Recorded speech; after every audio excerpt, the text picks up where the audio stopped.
Hey everyone, welcome back to the channel. Today, we're tackling a super practical topic: how to withdraw USDT from Uphold to your Coinbase wallet in 2025. Whether you're new to crypto or just need a quick refresh, this step-by-step guide will have you transferring your assets smoothly and securely. Let's dive right in. First things first, make sure you have active accounts on both Uphold and Coinbase, and that you have some USDT sitting in your Uphold wallet.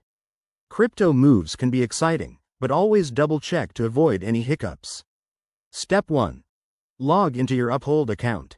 Head over to the dashboard and locate your USDT balance. It's usually under your Assets or Portfolio section, easy peasy. Step 2. Once you're in, click on the Withdraw or Send button next to your USDT. This will open up the withdrawal options. Step 3. Select USDT as the asset you're withdrawing. Double-check the network. USDT can be on Ethereum, Tron, or other blockchains, so ensure it matches your Coinbase wallet setup to prevent any errors. Step 4. Enter the amount of USDT you want to withdraw.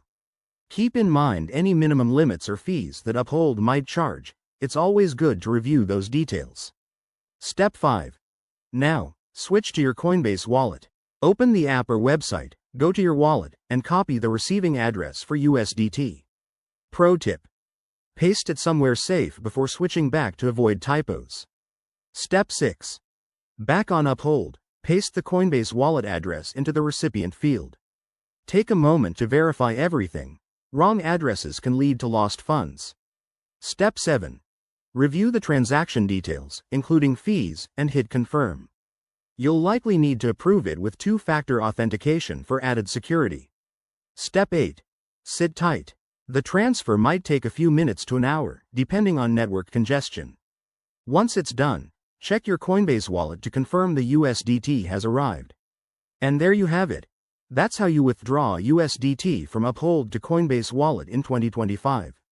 Remember, crypto is all about staying safe, so always use secure connections and keep an eye on fees. If this helped you out, smash that like button and subscribe for more crypto tips. Drop your questions in the comments below. I'll see you in the next video.